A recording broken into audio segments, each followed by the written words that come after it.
right? Going back to Ryanair as an example, you know, their payment system, they do not recover that straight away. The basis of, I've got your information on your credit card, it's more important getting your booking. If I have to take a day extra to get the cash out of you, then I will do. So they prioritise their applications, but they know that every one of their applications, every one of their resources, at some point from an incident, does need to be recovered, and that time is shrunk because they do not have this long tail of people anymore. Their resources have been shrunk as we go further forward. Offshore. I talked about people going to cheaper locations within the UK and moving around there. There's been now more and more a move to offshore. And you don't get away from the regulations.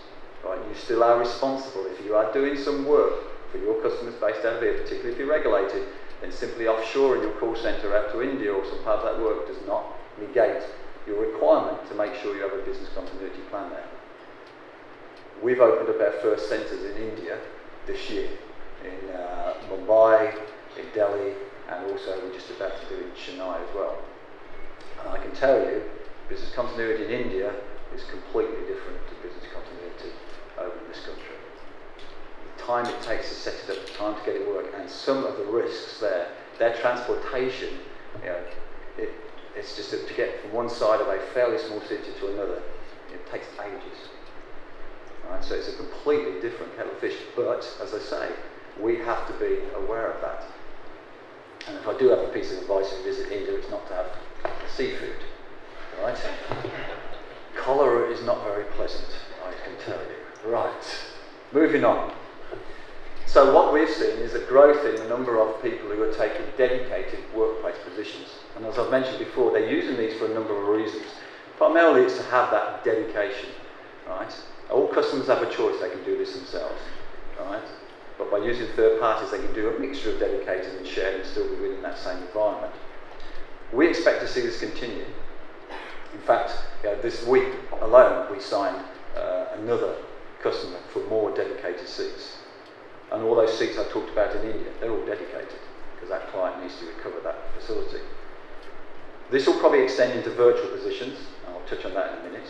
And people will start to use that VDI to help mitigate for disruptive things such as Olympics, such as the effects of snow and transportation disruptions or pandemics.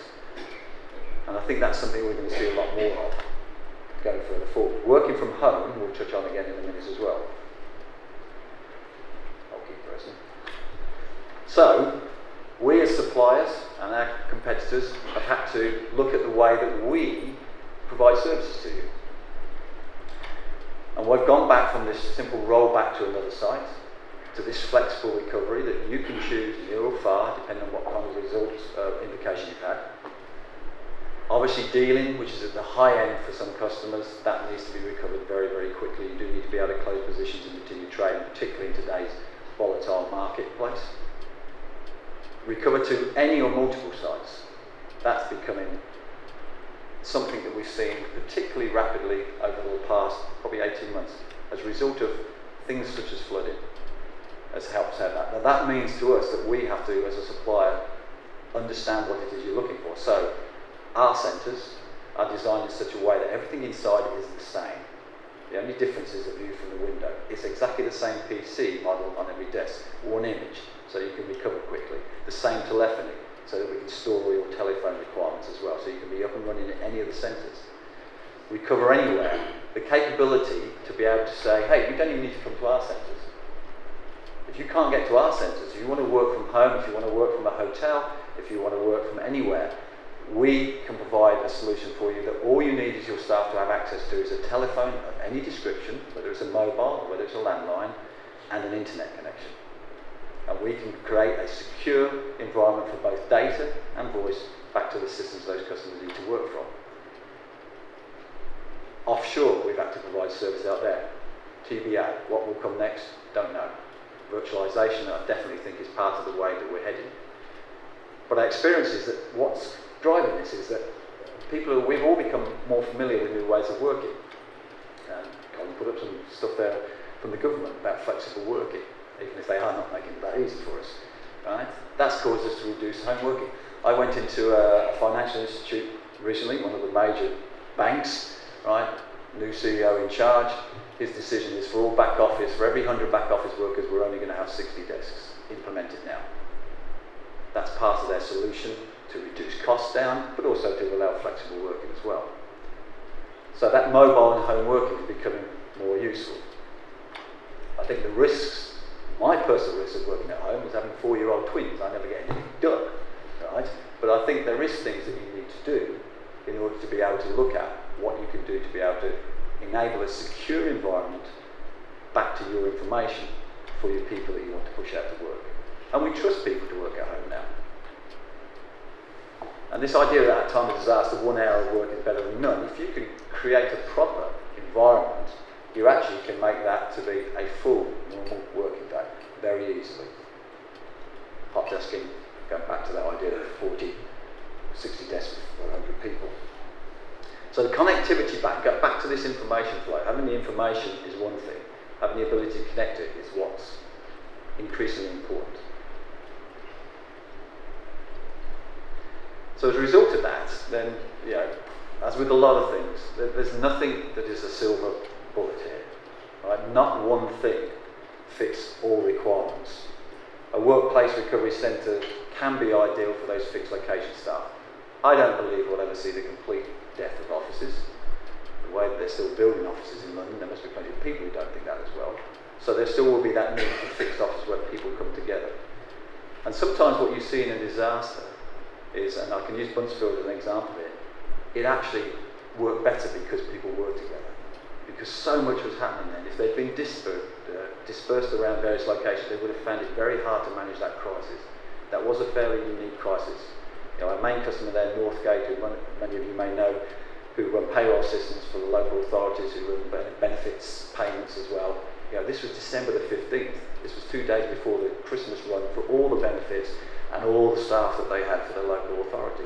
They needed to get those Christmas payments out. So the ability to come together in one location to handle that crisis was essential in order to be successful, and they didn't miss a beat. This idea of difficult to justify for non-critical, there are less and less of these. We are, as I was saying, doing more and more with less people. Virtualisation can play a part. It is neutralised sometimes by other things, such as power outages, comms. You know, there's a lot of talk about whether broadband will be able to handle this if everybody works at home. So what that really means is you need to have a holistic view of what you're trying to do, rather than a single thing that would try and fit into one area. This would enable you to mitigate most known threats. Physical sites to mitigate denial of access, which we've talked about. Actually, just sidebar, very interesting French implication, work area. Customer of ours, lease ended in an office on a Friday, packed up their bags, new lease started on a Saturday in a new building. Everything was put into a recovery vans, about 100 people, right? Drove the next day to their new centre, it had a fire overnight. Couldn't go back, because the landlord had already relet the old building, couldn't go in. It's the only invocation I've ever had where everybody turned up with everything. And I mean everything. Photographs of their loved ones, cardboard boxes full of paper. Normally, as we know, an invocation is people turn up with literally nothing. People in Buncefield literally turned up with absolutely nothing from that perspective. Another little thing, sorry, Buncefield. Buncefield appeared on a Sunday morning, if you remember, about 6 AM. 12 hours before Northgate held their Christmas party for all their family and kids in that same building. 12 hours before. So if the incident had happened just 12 hours earlier, we'd be remembering it for a very wrong reason at this moment in time. So you have to have this holistic approach. You need to be able to access and reach recovery technology. So if you can't travel to the recovery site because of other reasons, you need to find a way of working from home. You can have your branch sites. You can move into our centres. We partner with people on it who are here today as well. So there are areas where we don't cover, where we work in partnership. We work in partnership with IBM. That's the way that we can provide solutions to our customers to meet the needs of this capability. However, you know, you can put all these plans in, you can put all these tests in, right, and you can continue to test, but still, the best laid plans can fail. And it was Robin O'Connor who said that people are now focusing on what they do best. That's exactly true. You know, We are availability service provider, that's all we do. So please, that's what we are good at.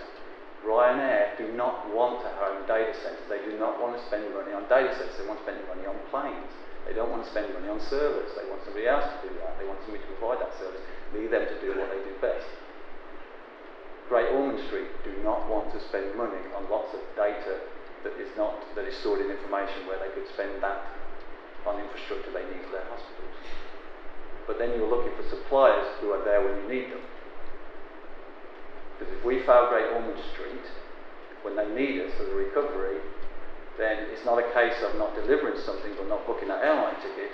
It's what will that doctor do without that information to decide which drugs that child should have at that moment in time.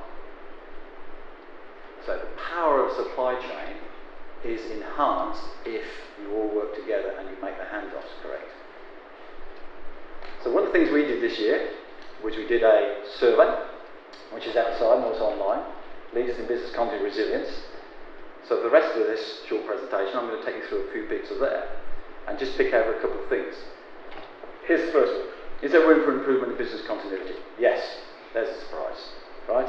And all of us in business continuity would say, we need more money, right, to be able to do it. But business continuity is expected by customers. I stand here as a supplier. I also am a customer. I tell you, as a customer, I am promiscuous as hell, right? If I want something, I want it now, right? So if I walk into my local store and it doesn't have what I want, I walk out. I go to the next store and I find it. What happens there is, hey, my first store of choice would be X. If they don't have it, I'll go to Y. Oh, Y's quite nice. I never go back to X. I go on the internet. Favourite for airlines, Y. Can't get through. I'll go down to the next one. Next one now becomes my favourite. Right? We are promiscuous when it comes to supply. All the people that we use are probably like that as well. So it's very important that business continuity runs throughout the organisation. And again, we'll touch on best practice soon. What is good is people are getting more confident about the fact that if they do lose their premises, that they can recover. And that work area statistics would solve that. To our knowledge, nobody who's invoked any of the services of us or even of our competition have actually then suffered a really major disaster. I go out of business. In fact, in the first World Trade Center bombing, the one where the bomb was put in the car park, our customer at the top, 98th floor, actually, this is before social media, which I might touch on in a minute, came down and was blasted with cameras saying, well, what are you going to do? And he simply said, we have a business continuity plan, we'll be up and running the next business day. And they were. And they actually increased their turnover in the next 2 weeks. So there is power in having business continuity for your customers to be able to say, I've got this. It's very, very powerful. Moving on. They also have a good perception of the confidence in their supply chain. This actually surprised us a little bit, I have to say, that it was this high. Right? So in addition to this, we actually hosted a question time for Chartered Institute of Procurement. And we actually asked questions about the awareness of BS 25999. And the awareness was very, very high.